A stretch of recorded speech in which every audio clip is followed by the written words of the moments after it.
옆 사람에게도 사랑합니다, 축복합니다 인사하겠습니다.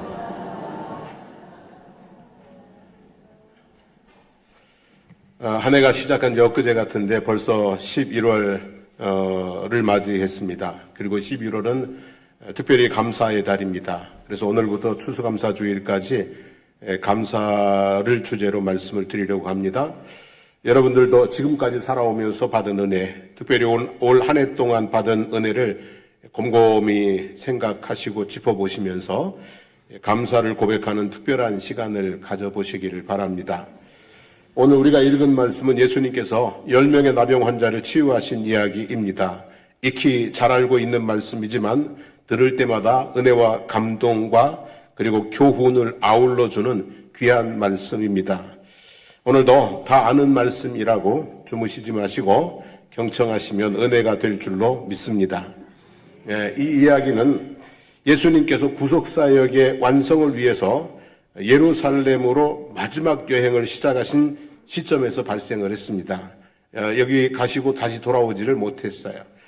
예수님을 만날 수 있는, 놓치면 다시 오지 않을 마지막 기회였다는 얘기입니다. 예수님께서 사마리아와 갈릴리의 경계 지역을 지나가시다가, 사마리아와 갈릴리가 보이시죠? 경계 지역을 지나가시다가 한 마을에 들어가셨습니다. 갈릴리에서 예루살렘으로 가는 길은 크게 세 길이 있습니다. 사마리아를 통과하는 흰색 길, 가운데 길이 보이죠? 저 부분은 이제 사마리아를 관통하는 길인데 그 길로 가면 제일 빨라요. 하지만 사마리아인과 유대인 사이에는 500년 넘게 묵은 감정이 있습니다. 유대인들은 사마리아인들을 경멸했고 사마리아인들은 유대인들을 정오했습니다. 혹시나 있을지 모르는 충돌을 피하기 위해서 사마리아의 경계를 따라 왼쪽에 녹색 길이나 또는 오른쪽에 빨간색 길을 둘러서 여행을 합니다. 그리고 흰색 길과 녹색 길과 빨간색 길이 만나는 지점이 있죠, 그죠?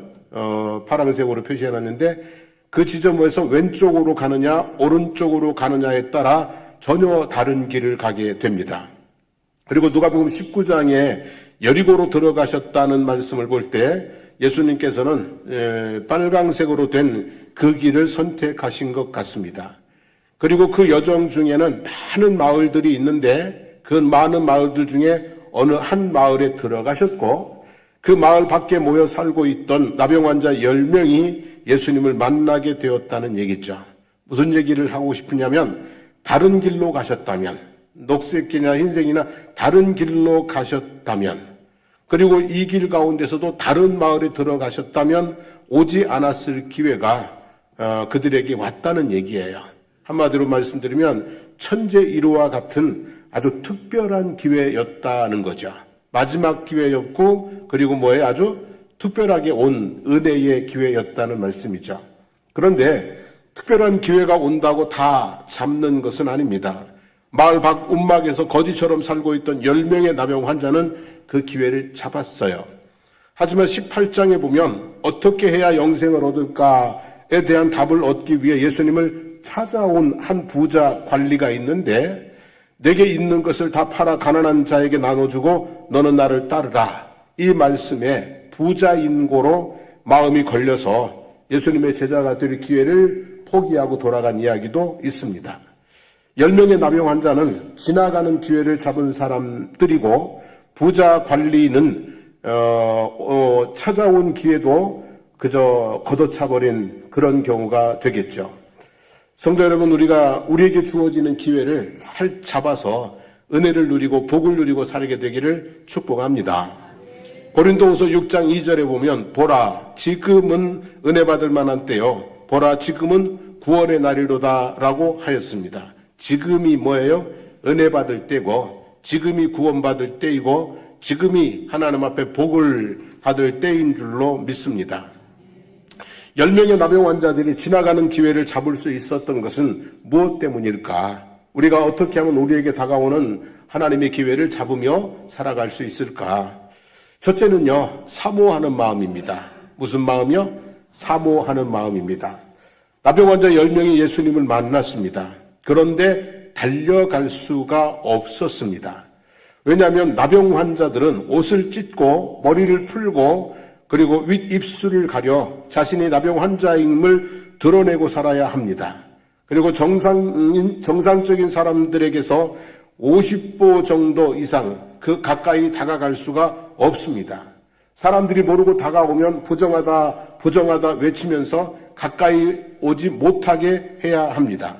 그렇지 않으면 돌에 맞아서 큰 상처를 입고 또는 죽을 수도 있습니다. 그날도 예수님의 주변에는 많은 사람들이 있었을 것입니다. 다가가고 싶은 마음은 굴뚝 같죠. 그러나 감히 다가갈 수 있는 형편이 아니었습니다. 그래서 멀리 서 있습니다. 하지만 그들의 마음은 이미 누구 앞에 가 있어요? 예수님의 발 앞에 가 있는 거죠. 형편이 다가갈 수 없어서 멀리 서 있지만 그들의 마음은 이미 예수님에게 가 있는 그런 상태였을 것입니다. 사실상 몸의 거리보다 중요한 것은 마음의 거리입니다. 마음 떠난 부부가 한 집에 사는 것은 참 힘든 일이죠. 비록 몸은 멀리 떨어져 있지만 주말마다 볼 수밖에 없지만 마음이 사랑이 있으면 애틋하고 늘 이렇게 즐겁죠. 하나님은 우리의 마음을 원하십니다. 하나님은 우리의 무엇을요? 마음을, 최고의 마음을 원하십니다. 신명기 6장 5절 말씀 보면 너는 마음을 다하고 그랬어요. 제일 먼저 뭘 다하는 거예요? 마음을 다하고 뜻을 다하고 힘을 다하여 너희 하나님 여호와를 사랑하라 하셨습니다. 신명기 11장 13절부터 15절에도 내가 오늘 너희에게 명하는 내 명령을 너희가 만일 청종하고 너희의 하나님 여호와를 사랑하여 마음을 다하고 뜻을 다하여 섬기면 여호와께서 너희의 땅에 이른 비 늦은 비를 적당한 때에 내리시리니 너희가 곡식과 포도주와 기름을 얻을 것이요 또 가축을 위하여 들에 풀이 나게 하시리니 내가 먹고 배부를 것이라 그랬어요. 마음을 다해서 하나님을 섬기면 우리의 삶에 풍족한 복이 있게 된다는 말씀이죠. 예레미야 29장 13절 말씀을 한번 읽어보겠습니다. 너희가 온 마음으로 나를 구하면 나를 찾을 것이요 나를 만나리라 하였습니다.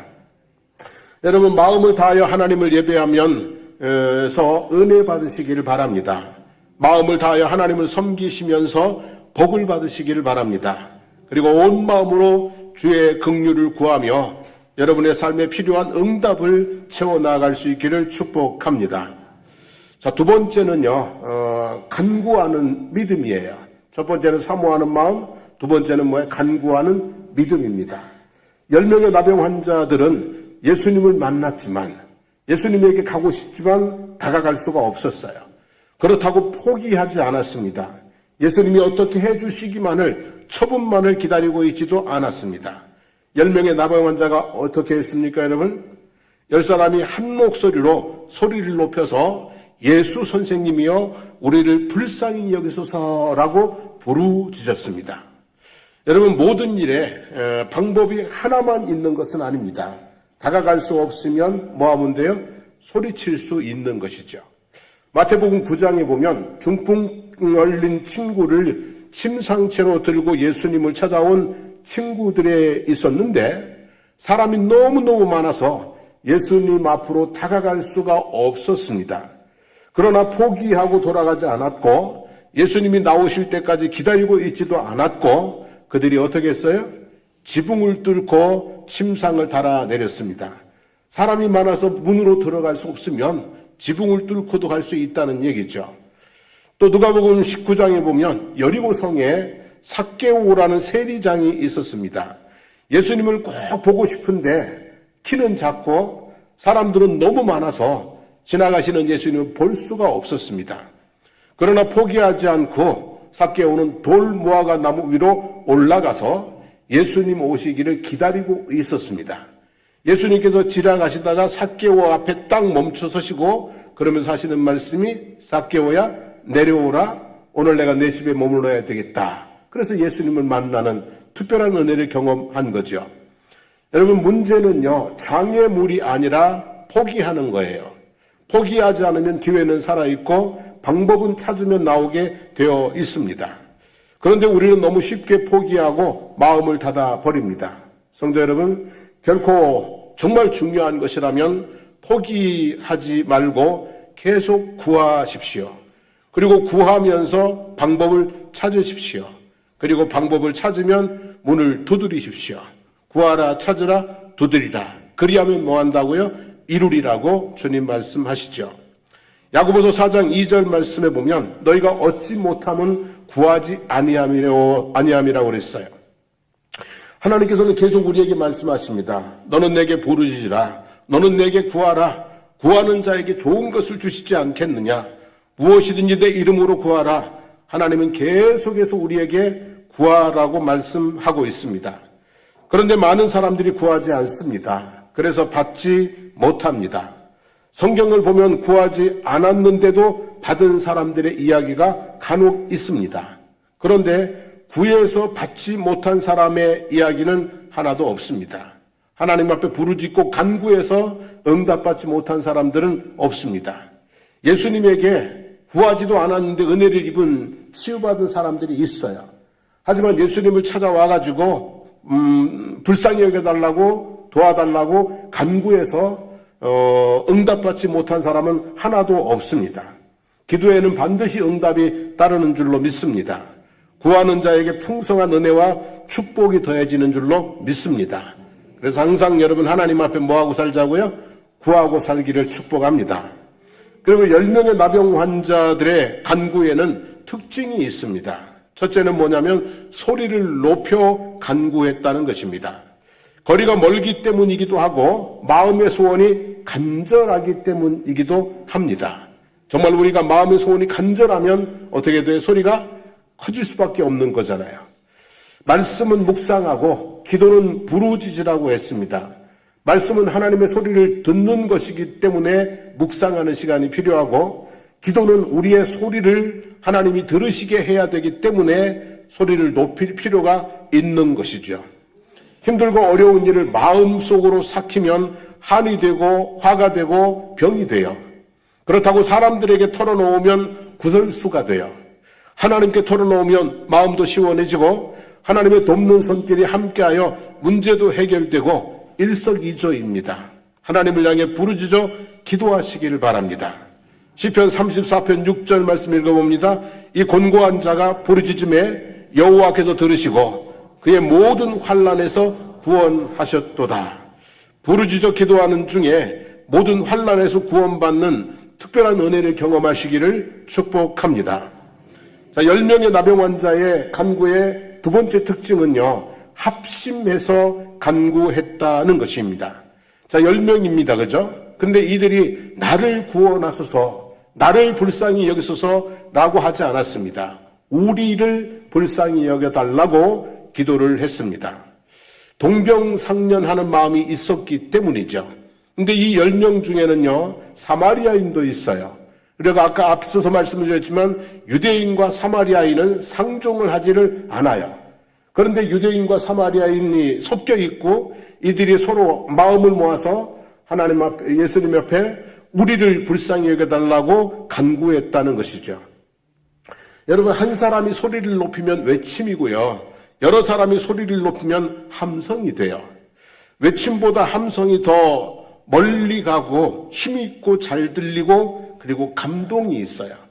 우리 옛날에 2022년도 월드컵 할 때 그랬잖아요. 그죠? 대한민국 하는데 혼자 대한민국 할 때는 외침이고 그냥 온 나라가 막 들썩들썩 하니까 뭐가 있어요? 그냥 함성이죠. 거기에는 뭐가 있어요? 그냥 감동이 있는 것이죠. 혼자 기도하면 외침이 되고 함께 기도하면 함성이 됩니다. 그래서 우리가 함께 기도하는 것이 마음을 묶어서 함께 기도하는 것이 참 중요한 것이죠. 자기 소리만 들어달라고 고래고래 외치면 돗대기 시장과 같이 되고 우리의 소리를 들어달라고 외치면 감동이 넘치는 음악회 같은 합창이 되지 않겠습니까? 그래서 우리가 마음을 같이 해서 기도하는 것이 중요합니다. 전도서 4장 12절에 보면 한 사람이면 패하겠거니와 두 사람이면 맞설 수 있나니 세 겹줄은 쉽게 끊어지지 아니하느니라 그랬어요. 이건 기도도 마찬가지예요. 혼자 기도하다 보면 쉽게 지치고 포기하게 돼요. 근데 둘이 같이 기도하다 보면 힘이 생겨요. 그리고 여러 사람이 모여서 함께 기도하면 쉽게 끊어지지 않고 하나님의 큰 은혜가 임하게 되는 줄로 믿습니다. 마태복음 18장 19절 20절 말씀인데요. 예수님께서 하신 말씀입니다. 진실로 다시 너희에게 이르노니 너희 중에 두 사람이 땅에서 합심하여 무엇이든지 구하면 하늘에 계신 내 아버지께서 그들을 위하여 이루게 하시리라. 두세 사람이 내 이름으로 모인 곳에는 나도 그들 중에 있느니라 그랬어요. 두 사람이 합심하여 무엇이든지 구하면 하늘에 계신 내 아버지께서 이루게 하시리라고 했어요. 여러분, 개인의 문제도 혼자 기도하는 것보다 함께 기도하는 것이 좋습니다. 그래서 내 삶에 어떤 문제가 생기면 혼자 소갈이하며 기도하지 말고 목사님 기도 부탁합니다. 장로님 기도 부탁합니다. 주변의 분들과 기도 부탁해서 함께 기도하시면 더 큰 은혜가, 더 빠른 응답이 있을 줄로 믿습니다. 가족의 문제는 온 가족이, 교회의 문제는 온 교회가, 나라의 문제는 누가요? 온 나라가 함께 기도해야 되는 것이죠. 우리가 에이펙을 앞두고 금요일 저녁마다 에이펙 성공 개최를 위해서 기도하자고 그랬어요. 그리고 기도하니까 관심이 더 크고, 기도하고 이렇게 은혜 가운데 잘 끝나니까 내가 기도해서 그런가? 또 이런 마음도 들고, 근데 착각이 아니라 저는 우리가 기도해서 모든 일들이 잘 끝나고 되는 줄로 믿습니다. 아무튼 여러분, 우리가 외침의 기도를 넘어서 함성의 기도로 하나님을 감동시키고 하나님의 역사를 보는 우리의 가정과 그리고 교회와 나라가 되기를 소망합니다. 자, 이제 이 10명의 나병 환자가 지나가는 기회를 잡은 세 번째 이유는요, 순종하는 믿음입니다. 순종하는 믿음. 예수님께서 나병 환자들이 외치는 소리를 들으셨어요. 그죠? 우리를 불쌍히 여기소서라는 소리를 들으셨어요. 그리고 응답을 하셨습니까? 안 하셨습니까? 고쳐달라고 그랬는데 고쳐주시진 않았어요. 어디가 어떻게 아프냐 묻지도 않으시고, 뭐 이리 가까이 오라 해서 만져주신 것도 아니고, 약을 발라주신 것도 아니고, 믿고 순종하면 낫는다고 말씀해 주신 것도 아니에요. 그저 예수님께서 한마디 하셨어요. 가서 너희 몸을 제사장에게 보이라. 이 말씀 한마디만 하셨어요. 가서 너희 몸을 뭐 하라고요? 제사장에게 보이라고 하셨어요. 여러분, 이 말씀이 응답이에요? 아니에요? 응답입니다. 왜냐하면 가서 제사장들에게 너희 몸을 보이라는 말씀이 곧 응답이에요. 레위기 13장 14장에 보면 나병에 관한 규례가 있는데, 나병의 발병과 나병에서 회복을 판결하는 것이 누구에게 있냐면 제사장에게 있어요. 몸에 문제가 생겼어요? 그러면 제사장에게 가야 돼요. 제사장에게 데리고 가요. 이게 나병인지 아닌지 확인을 받아요. 나병으로 확인이 되면 이제 진영 밖으로 쫓겨나서 마을 밖에서 살게 돼요. 근데 어떻게 밖에서 살다가 몸이 괜찮아진 것 같아. 나은 것 같은데? 그러면 누구에게 가냐면은 제사장에게 가요. 그 몸을 보여서 내가 나은 건지 확인해 달라고 그러는 거거든요. 그래서 제사장이 보고 다 낫다. 그러면 이제 집으로 돌아올 수 있는 거거든요. 그러니까 가서 너희 몸을 제사장에게 보이라는 말씀은 너희 병이 뭐 했다는 얘기예요? 나았다. 이렇게 예수님께서 말씀을 해주신 거죠. 확실한 뭡니까 여러분? 응답인 겁니다. 분명히 확실한 응답인데 그 눈에 보이는 결과는 있었어요? 없었어요? 없었어요.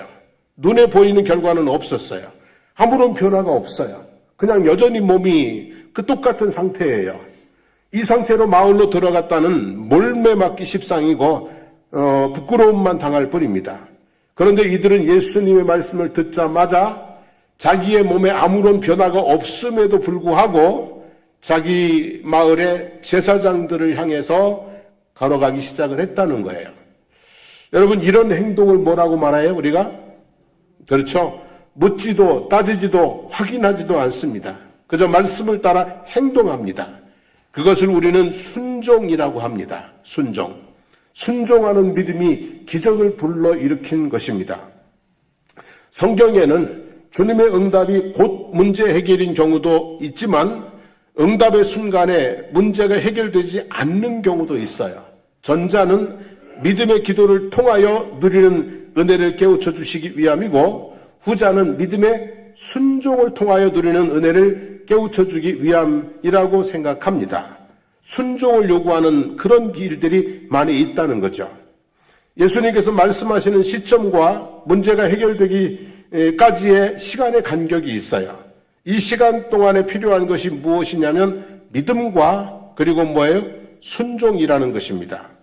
나을 것이라는 믿음과 제사장에게로 가는 순종이 있어야 되는 거죠. 이 부분에서 많은 사람들이 믿음이 없어요. 안 나았잖아 그러죠. 순종이 없어요. 아니 몸이 안 낫는데 어떻게 가? 그러면서 행동하지 않는 경우들이 많이 있어요. 그래서 자기에게 다가온 정말 뭐예요? 천재일우의 기회를 놓쳐버리는 사람들이 많다는 얘기예요. 하나님의 명령에는 예비된 축복이 있습니다. 이 축복은 순종할 때 내 것이 됩니다. 그러므로 순종은 주어진 은혜 위에 예비된 은혜를 더해가는 복된 행동인 것이죠. 하나님의 말씀이 임할 때 그 말씀 뒤에 예비된 축복이 있음을 믿으시고 그리고 그 믿음으로 순종하여 더 많은 복을 누리고 살아가게 되기를 축복합니다. 근데 만약에 믿어지지 않더라도요, 그런 일이 어딨어? 믿어지지 않더라도 순종은 하시기 바랍니다. 열왕기하 5장에 보면 나병에 걸린 나아만 장군 이야기가 나옵니다. 아람이라는 큰 나라의 군대 장관이었어요. 근데 나병이 걸렸어요. 인생 이제 한 거예요? 쫑나는 시간이죠, 그죠? 근데 이제 이스라엘에서 잡아온 여종이 있었는데, 우리나라에 엘리사라는 선지자를 만나보면 좋겠다. 이 말을 듣고 엘리사를 찾아갔어요. 그래서 그냥 먼 길을 선물 바리바리 챙겨가지고 갔는데 엘리사가 나와보지도 않고 들어오라고 하지도 않고 그냥 문 밖에 세워둔 채 종을 시켜서 요단강에 가서 7번 몸을 씻으라 그렇게 말만 전했어요. 그러니까 이 사람이 화가 난 거예요. 내가 누군데 말이지 나를 이렇게 막 가볍게 보느냐고 막 화가 났어요. 우리 땅에 강물이 없어서 나보고 강에 이러면서 막 화가 났어요. 그리고 돌아가는데요, 수하에 있던 부하들이 주인님 다른 것도 아니고 요단강에 가서 몸 7번 씻으려는데 그렇게 어렵겠어요? 믿져봐야 본전이니까. 믿져봐야 뭐예요?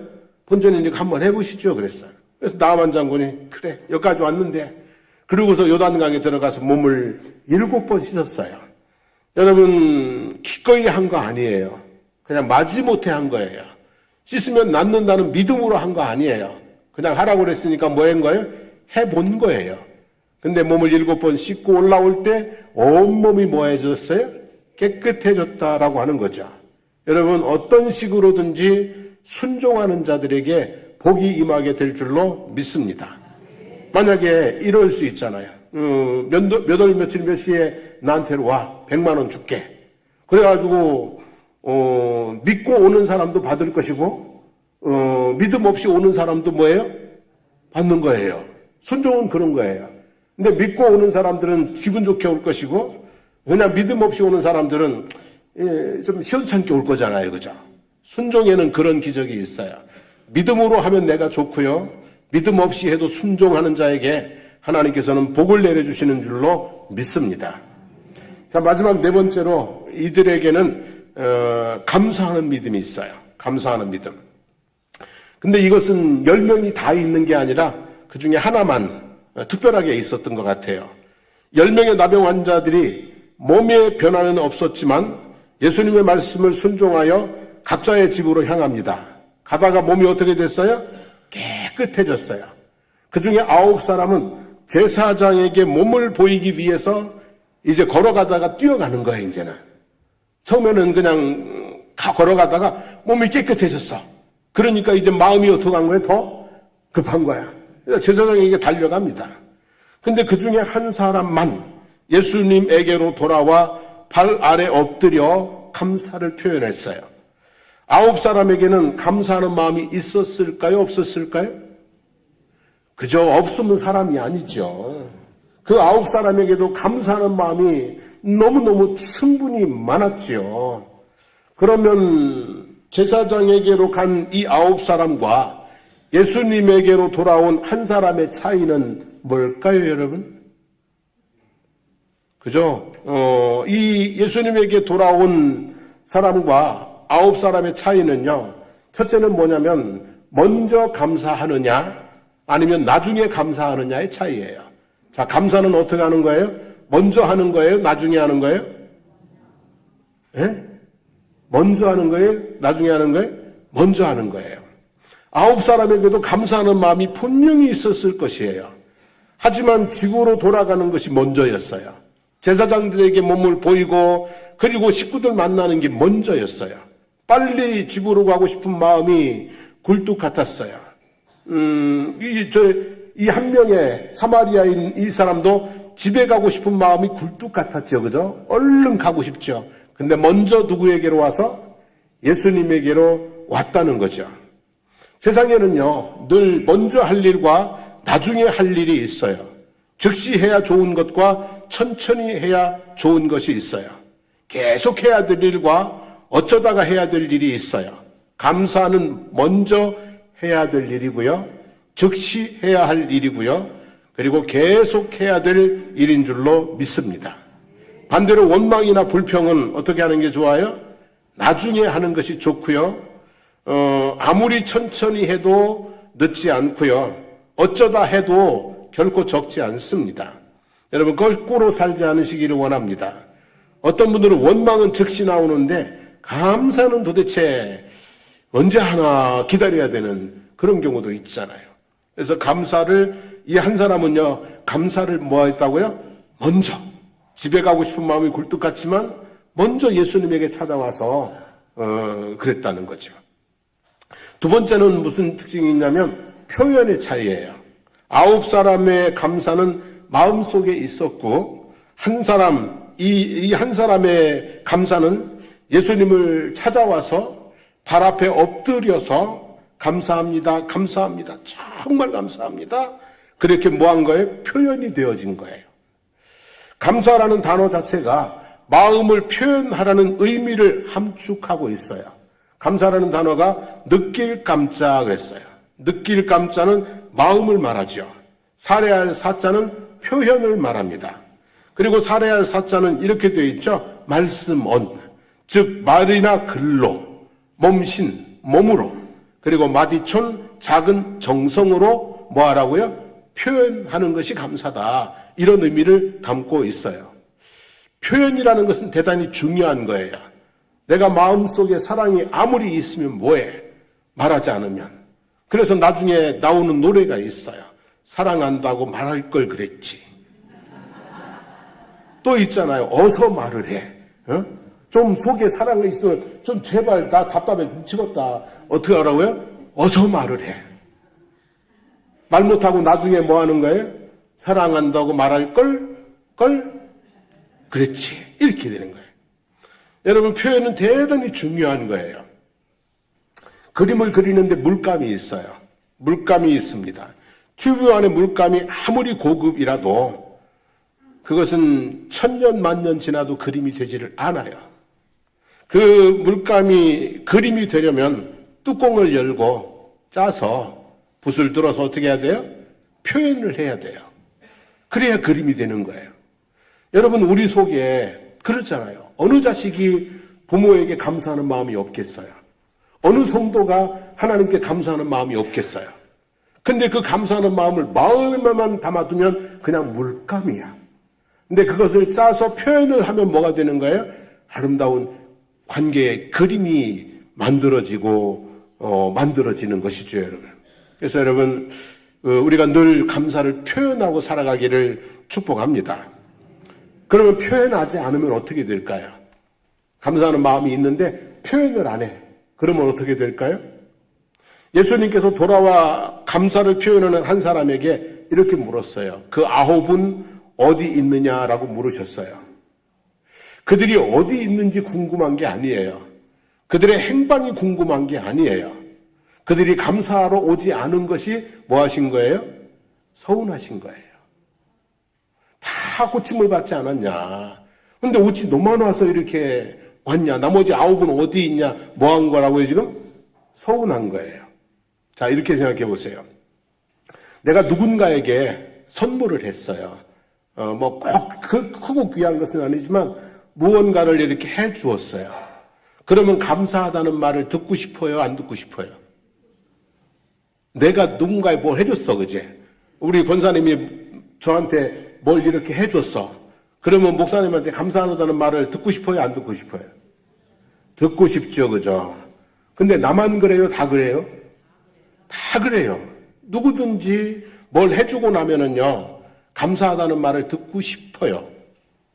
누가 우리 집에 택배를 보냈어요. 그러면 제일 먼저 뭘 해야 돼요? 누가 보냈는지 확인을 해야 돼요. 그리고 이제 포장을 열고 내용물이 뭔지 또 어떻게 해야 돼요? 확인을 해야 돼요. 그리고 그 다음에 뭘 해야 되는 거예요? 그지. 누가 보낸 사람한테 전화 걸어가지고, 아이고, 뭘 이런 걸 다, 뭘 이런 걸 다. 그러면서 뭐 하는 거예요? 감사를 해야 되는 거예요. 감사를. 그리고 또 뭐를 해야 되는 거예요, 여러분? 그치. 답례를 해야 되는 거지. 받아먹고 뚝딱 하면은 안 되는 거지. 그분에게 받은 것이 10이면 그 중에 하나라도 뭐 해야 되는 거예요? 줘야 되죠, 그죠? 이렇게 감사를 뭐 하는 거예요? 표현하는 것이죠, 여러분. 그게 뭡니까? 도리고요. 또 그렇게 하면서 서로의 관계가 점점 더 어떻게 돼요? 깊어져 가는 것이라는 말씀입니다. 그래서 감사를 표현하는 것은 관계의 끈을 점점 더 튼튼하게 만드는 것이죠. 근데 감사를 표현하지 않으면은요, 관계의 끈이 낡아져요. 저절로 그냥 어떻게 돼요? 끊어져요. 근데 원망과 불평은요, 그냥 관계의 끈을 즉석에서 그냥 잘라버리는 그런 것이 될 수 있는 거죠. 그러므로 관계를 깊이 하려면, 하나님과의 관계를 깊이 하려면 하나님께 뭐하라? 감사해라. 그리고 부부의 관계를 깊이 하려면 서로에게 뭐하라? 감사해라. 나하고 이렇게 살아줘서 고맙다고. 늘 이렇게 늘 감사하고 살면은요, 부부가 오래 살아도 행복할 거예요. 그리고 이웃들과의 관계를 깊이 하려면 서로 늘 주고받으면서 뭐 하자고요? 감사를 표현하고 살아갈 수 있게 되기를 축복합니다. 감사는 뭐 해야 된다? 표현해야 되는 거예요. 말로, 몸으로, 그리고 작은 정성을 담아서 표현할 때 감사가 관계를 더 풍성하게, 더 행복하게 만들어 가는 줄로 믿습니다. 뭘 받으면은요, 작은 것이라도 꼭 감사하기를 원합니다. 우리 집사람은, 저희 아내는 그러더라고요. 교회에서 뭘 주시면 분명히 고맙다고 인사하고 왔어, 그지? 근데 집에 와서 내용 열어보면 또 고맙다고 다시 뭐 이런 걸 주셨냐고 또 전화를 해. 그리고 저한테 또 주문을 해. 나보고, 저보고 보게 되면은 고맙다고 인사하라고 또 시켜. 그러니까 뭘 받으면 몇 번을 감사해요? 3번을. 그래서 제가, 아유, 다 했으면 됐지. 그래도 안 그래. 저도 이제 시키니까 시키는 대로 해야 돼, 안 해야 돼? 그래서 이제 나중에 보면은, 아유, 감사하다고 또 인사를 하고, 그래요. 잘하는 거예요? 못하는 거예요? 잘하는 거죠. 잘하는 거는 보고 배워야 되는 거예요. 여러분들 감사를 표현하고 살게 되기를 주님의 이름으로 축복합니다. 예수님께서 돌아와 그 발 앞에 엎드려 감사를 표현한 사마리아인에게 뭐라고 말씀하셨어요? 일어나 가라, 내 믿음이 너를 구원하였느니라고 말씀하셨어요. 믿음의 완성은 구원이에요. 구원에 이르지 못하는 믿음은 결실하지 못하고 땅에 떨어져 버리는 과일과 같고요. 병고침의 은혜가 있었어도, 문제 해결의 은혜가 있었어도, 기적을 체험하는 은혜가 있었어도 아직 구원의 완성은 아니에요. 구원의 완성은요, 그냥 주님께서 인정하셔야 되는 거예요. 10명의 나병 환자가 예수님을 만남으로 구원이 시작됐어요. 가까이 갈 수 없는 처지였지만 소리 높여 예수님의 도움을 구함으로 구원의 한 걸음 더 가까이 갔어요. 눈에 보이는 증거는 없었지만 제사장에게 보이라는 말씀을 너희 병이 나았다는 말씀으로 믿고 순종함으로 구원의 증거를 보았어요. 그러나 거기서 집으로 가버린 9명은 내 믿음이 너를 구원하였느니라는 말씀을 듣지 못했어요. 먼저 예수님께 와서 엎드려서 감사합니다. 나를 구원하신 것을, 치료한 것을 감사합니다. 감사를 표현했던 이 한 사람, 사마리아인만 내 믿음이 너를 구원하였느니라 그랬어요. 여러분, 가장 큰 믿음은 오늘 본문에는 여러 가지 믿음이 나와요. 사모하는 믿음, 간구하는 믿음, 순종하는 믿음, 그리고 마지막에 뭐예요? 감사하는 믿음이에요. 어떤 믿음이 가장 성숙된 믿음이에요? 감사하는 믿음이에요. 감사하는 믿음이 하나님을 가장 기쁘시게 하시는 거예요. 그래서 여호와께 감사하라. 그죠? 여호와께 감사하라. 감사로 제사를 드리는 자가 나를 영화롭게 한다 그랬어요. 여러분, 감사하는 믿음, 가장 성숙된, 하나님을 온전히 기쁘게 하는, 그리고 구원을 완성하는 그 믿음의 단계까지 나아갈 수 있게 되기를 주님의 이름으로 축복합니다. 우리 함께 일어나셔서 찬송하고 기도하겠습니다. 좀 고전 찬송인데 한번 같이 해보겠습니다.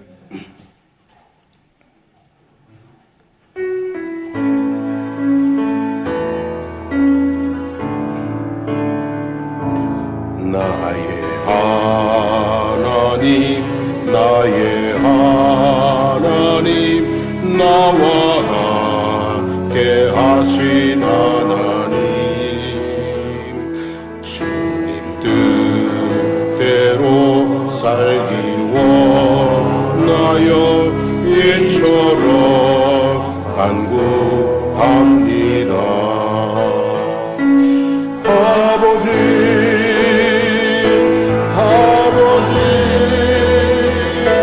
죄인 부르신 아버지,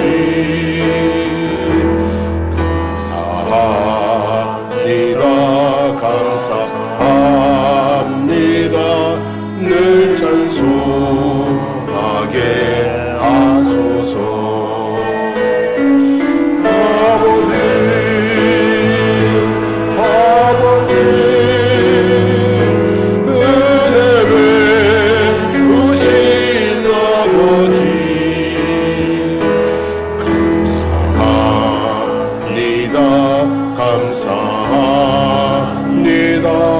영광 받아 주옵소서.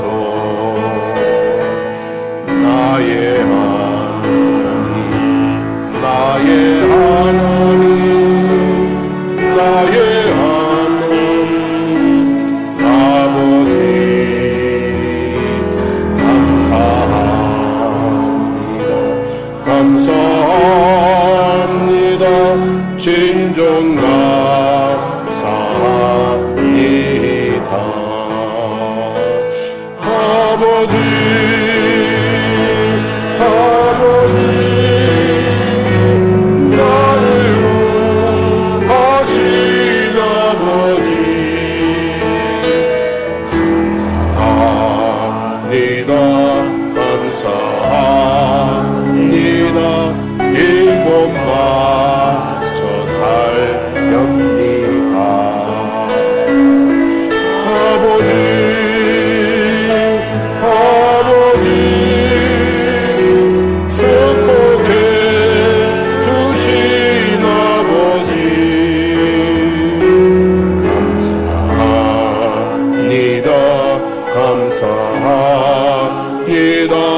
사명과 남게 하소서. 우리 한번 하나님 앞에 고백하기를 원합니다. 하나님, 이 땅에 생명으로 보내주신 것, 지금까지 삶의 걸음을 인도하신 것, 때를 따라 돕는 은혜를 베풀어 주셔서 어려울 때도 헤쳐나오고 부족할 때도 살아나오게 하신 것 감사하고, 특별히 나로 주를 알아서 하나님을 예배하는 자로 살게 해주신 것 감사합니다. 부모님 또 형제 여러 가지 생각나는 부분들이 있을 것인데, 이 시간에는 감사를 고백하는 기도의 시간이 되기를 원합니다. 우리 주여 부르고 기도합니다. 주여, 하나님 아버지, 오늘 감사를 주제로 말씀을 드리게 나누게 하심을 진심으로 감사를 드립니다. 하나님 아버지, 우리가 늘 살면서 많은 원망과 불평을 하고 살았습니다. 받은 은혜가 너무나 많은데 아버지 하나님, 그 은혜에 대해서 감사하지 못하고 힘들고 어려운 것, 부족한 것, 이런 것들이 아버지 하나님 원망과 불평을 쏟아내며 살아왔던 날들을 아버지 하나님 많았음을 고백하오니 용서해 주시기를 주님 원합니다. 오늘 이 시간 아버지 하나님의 감사를 고백합니다. 이 땅에 생명으로 보내주신 것 감사합니다. 좋은 부모님 밑에서 아버지 하나님 형제들과 함께 살아가게 해주신 것도 감사를 드립니다.